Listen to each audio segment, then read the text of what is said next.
This is the only car ever built by women.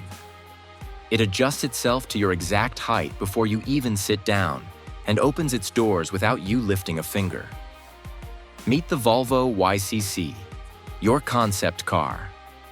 We'll tour its standout features and then ask the big question. Did women build the most practical car ever made? Or were there problems under the surface? Let's take a look. Automobile luxury. Back in 2004, Volvo unveiled something no other automaker had attempted before. A concept car built entirely by women, for women. And just to be clear, everything you're about to see was carefully designed to create what many considered the perfect car for women. It was called the Volvo YCC, short for your concept car. Sleek, thoughtful, and full of unexpected ideas, it debuted at the Geneva Motor Show and immediately stood out. If it had gone into production, experts estimated a price tag of around $60,000, placing it in the luxury bracket. But this wasn't just another premium car with leather seats and chrome accents. Under its smooth shell was a 2.5-liter inline 5-cylinder engine, pushing out 215 horsepower, paired with a 6-speed Powershift transmission and rear-wheel drive. That alone was an eyebrow-raiser for a Volvo, especially one focused on practicality over performance. Despite its practical focus, the YCC packed a punch. That 2.5-liter engine with 215 horsepower and rear-wheel drive gave it surprisingly sporty handling, agile, responsive, and anything but boring. But it's what the YCC looked like, and what it did, that truly turned heads. From a distance, the YCC looked like a sleek cab-forward coupe. It wasn't trying to be flashy. Instead, it was clean, minimal, and aerodynamic. The design focused on smooth surfacing, reduced drag, and a sense of quiet confidence. The proportions were modern and elegant, built for airflow efficiency rather than showing off. Everything about the silhouette whispered smart, not showy. And then you noticed the doors. Instead of traditional hinges, the YCC sported gull-wing doors, yes, like a DeLorean, but with a purpose. These motorized doors opened upward, making entry and exit dramatically easier in tight parking spots. No more slamming into the car next to you. Proximity sensors ensured they wouldn't open if something was in the way. At first glance, that sounds smart. But we'll circle back to this later, because there was definitely a flaw they hadn't considered. Even better, the car could open the door for you automatically when you approached with the key in your bag or pocket. No handles, no fumbling, just walk up and get in. It was futuristic, but not in a gimmicky way. It was the kind of thing you didn't know you needed until you tried it. But the real shocker came when you looked for the hood. There wasn't one. That's right, no hood. The entire front end of the car was sealed. You couldn't check the oil, top off fluids, or even look at the engine. Why? Because the engine was designed to be nearly maintenance-free. Oil changes were only required every 31,000 miles, and when the time came, the car would send an automatic notification to a nearby Volvo service center. Engine access was only available to trained technicians, who had to remove the entire front fascia in a workshop. The philosophy was simple. Don't fix it yourself, just drive. It was a radical idea back then, and arguably still is today.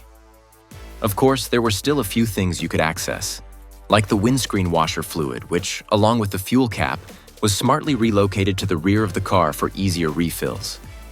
More so, the YCC was built to handle dings, dents, and scratches with grace. Its bumpers and body cladding were made of durable, dent-resistant materials. If you bumped a shopping cart or a lamppost, you didn't need to replace a full panel. Just swap out the damaged section.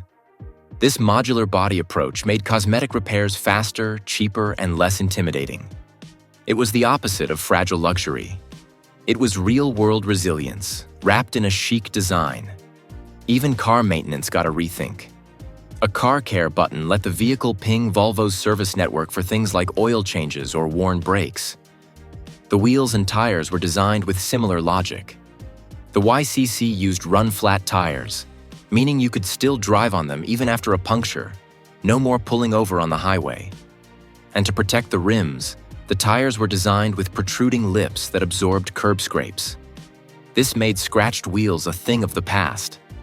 It's a detail most manufacturers still ignore, but here, it was front and center. Of course, safety was still a Volvo priority. The YCC came equipped with multiple airbags, a reinforced passenger cell, and even a preview of autonomous braking tech. It was built to keep occupants safe in real-world scenarios. Even the gull-wing doors were crash-tested for side impact safety. Volvo wasn't playing around, even with a concept. Then came the fun extras. Flush glass windows gave it a sleek, seamless look, just like what we see now in Teslas and Lucid models. The rear spoiler was hidden and only deployed when needed. The paint was engineered to be easy clean, resisting stains and grime buildup. Even the bumper skins were modular and color changeable, meaning you could swap out panels for different looks without repainting. For 2004, that was wild. What's more impressive is how many of these ideas actually aged well. Capless refueling? Now standard. Keyless entry? Everywhere. But back then, this was bleeding edge.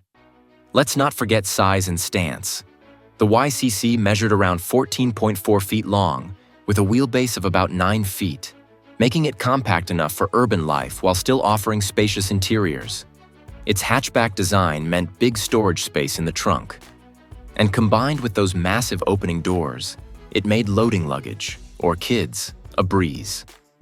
On the outside, the YCC may have looked like a stylish concept. But underneath, it was packed with real-world features and forward-thinking ideas that still feel modern today. And if the outside of the car impressed you, just wait until we step inside. Stepping into the Volvo YCC feels less like entering a high-end living room and more like walking into one large warehouse on wheels, because there's storage space everywhere. There's the signature 3-tiered carry-on console between the front seats, door pockets roomy enough for more than just a water bottle, hidden compartments in the rear, a cooled cubby for snacks or drinks, a built-in waste bin, and even clever slots designed for laptops, purses, and umbrellas. If you had something to store, the YCC had a spot for it. From the outset, the team's mantra was clear: prioritize ease, not horsepower. They interviewed more than 100 professional, independent women and based their choices on real-world routines, not assumptions or stereotypes. It shows. The interior isn't ornate, it's considered. The dashboard is simple and uncluttered. The center tunnel, that usual home to a gear shift and handbrake, is empty here. Why? Because the transmission is shift-by-wire. A sleek set of buttons reside on the steering spoke instead, freeing up a significant swath of space between the front seats. That now freed space becomes storage heaven. And what storage it is. Volvo calls it the carry-on console, and it lives up to the name.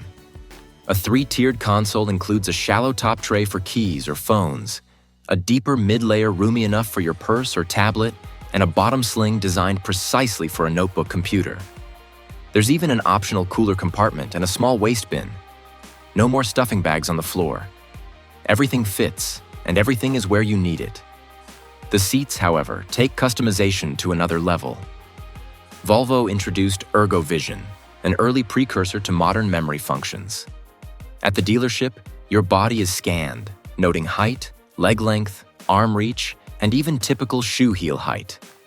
All that info lives in your key fob.